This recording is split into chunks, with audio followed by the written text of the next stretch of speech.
Creede Repertory Theatre, and this season we have two of my favorite colleagues and directors at the Creede Repertory Theatre, Nagle Jackson and Jamie Horton. Nagle has had a long and illustrious career in the theater. Started really out as a performer, had worked with ACT and with the Oregon Shakespeare Festival. He's worked on both Broadway and regional theater. He was the artistic director of the McCarter Theatre and the artistic director of the Milwaukee Rep. He's a playwright, is published, and has had his plays performed all over the world. Jamie Horton was a principal actor with the Denver Center Theater Company for 20 some odd years. I was at the National Theater Conservatory and saw his work over a couple of decades. He's one of the finest actors I've ever encountered. He has subsequently segued into a directing career. He's written and directed, been involved in film and television, and is now an associate professor at Dartmouth. And these guys are both just wonderful. I think what I like about both of you is that you both started out as actors. And I think, Nagle, you even once said to me that you wouldn't ever hire a director unless he had been an actor first. Yeah. Tell me why that is. I wouldn't hire a symphony conductor who didn't know how to play an instrument either. Yeah. I just think it's, and there obviously have been some exceptions, but I think they're very rare. But I just think it's almost impossible to tell an actor what to do if you don't know what that's like and what that challenge is. You know, it's very easy to say, oh, do this, this, this, but it may be totally unrealistic. And you don't have to have been a good actor. but I think you had to have gone through that experience of rehearsing and being on stage and making mistakes and all that, you know, to find out. So I say there are some exceptions to that, but as a rule, it's one of the things I look for in the days when I was hiring directors was, have you ever been on a stage yourself, buddy? Yeah, exactly. And so what were some of the things, Nagle, just as you were leading several different major regional companies, that you were looking for in actors? What were some of the defining characteristics of some of your best actors that you kept coming back to year after year? You know, a lot of it was, how can I say this? It's more than intelligence, that's very, very important, but it's also background. And what I mean is, I like working with people who know more about the world than just the theater. An unfortunate thing kind of has happened, I think, in our educational system, that there are a lot of training programs, etc., that are turning out sort of theater machines, people who know, to paraphrase Dylan Thomas, people who know everything about theater except why. And I really look for people who know about history, literature, stuff like that, because frankly, that's what you really use. In other words, people who have some kind of background and imagination, more than just, do I move stage left here, stage right? Obviously, I assume technique, right. You know, but as you would with a dancer or with anyone else, you just assume that. But then the other dimension is that imagination and a sort of sense of the world and a language.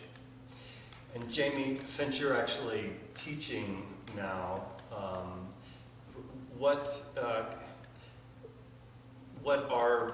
can you speak briefly about what the technique is? I mean, what are the things that you're actually working on with actors out there? This is at an undergraduate level. Yeah. And this is different from the teaching that I did at the National Theater Conservatory, where you were teaching young actors who were going into the business to become better at their craft. Teaching at the undergraduate level is a little bit different. You're catching people a little bit earlier in their development, and what I really am trying to do is to enable them to discover things, discover corners of their beings that they didn't know existed, and to open doors within themselves to allow them to bring more of their being to the work.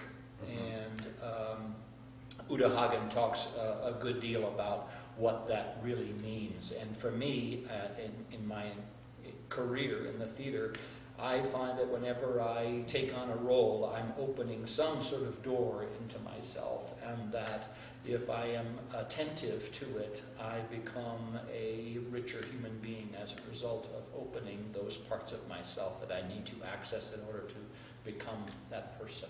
So if we were taking the next step then, if it's at the undergraduate levels about enriching your own experience, expanding your life and your horizons, at the graduate level, what would be the difference in terms of focus, in terms of what you're really trying to accomplish? I think, to pick up on what Nagle was saying, it is at the graduate level, it is honing technique and deepening the ability of the actor to get at deeper and deeper truth, I would say, roughly speaking. And but it's much more about technique and craft. So, could you, this is unfair, but given, the practice of the craft, which I think, really can take a lifetime, what are some of the habits, the characteristics, the things that really distinguish those really fine actors? What are they doing? Nagle talked about just an expanded worldview, imagination. Certainly. What are some of those things for you?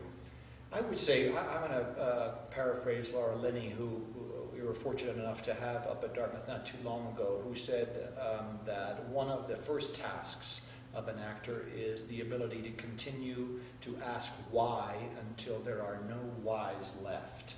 So that is an actor who's willing to dig into a character and figure out all the past history and all the relationships that character has to everything else that is on that stage or in that film or whatever.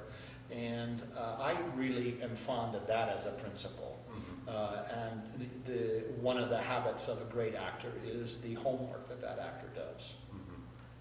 And then I would say sometimes it is absolute pure instinct that happens. We know some actors in common who might never do any of that, who just have the ability to go, I know how to play this thing. I know how to play this thing, and it's right here for me.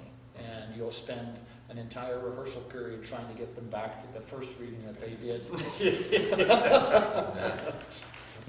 And that's also true in terms of technique. I mean, there are some actors that we've worked with, and also some other very famous actors who really have appalling technique. Yes. I mean, I think you think of people like Burt Lahr and so on, who, if a speech teacher was slit their wrist because everything's, just sort of, but it's right, and that's one of the things about theater. You can't really define it. There is going to be that person who will just walk in off the street and be fabulous. Right. However, it's dangerous to think, and I'm that one. Yeah, right.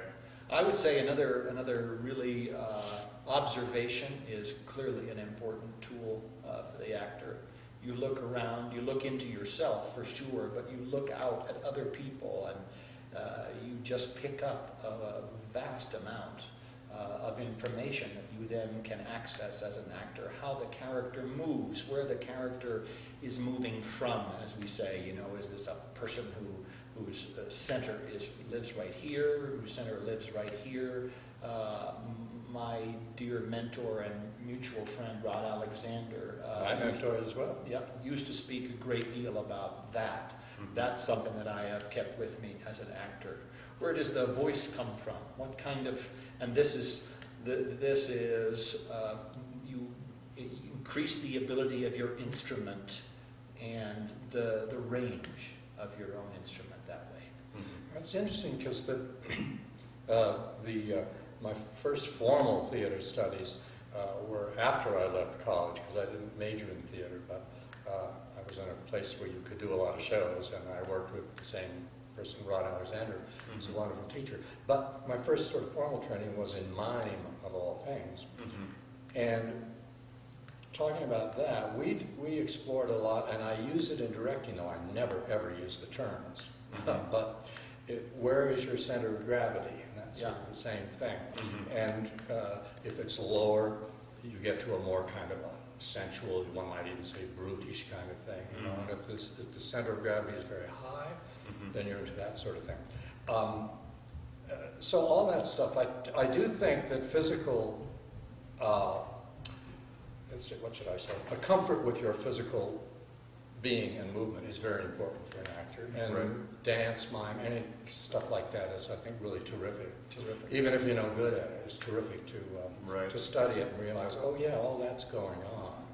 Yeah, one of the things that I always felt like that actors should always do is take voice lessons. You know, even if you're not going to be a singer necessarily, but just to work on expanding the range and scope of timbre of that voice. One of the greatest. I am not a singer, but I love to sing. Mm-hmm. And one of the greatest thrills for me during a sabbatical from the Denver Center in 2003 was able to go to New York and study voice among other classes that took me back to the very basics of the craft. And I felt when I came home from that experience, that training of my voice, it had opened up 2 notes on the bottom end and 2 notes on the top end, and I felt more able to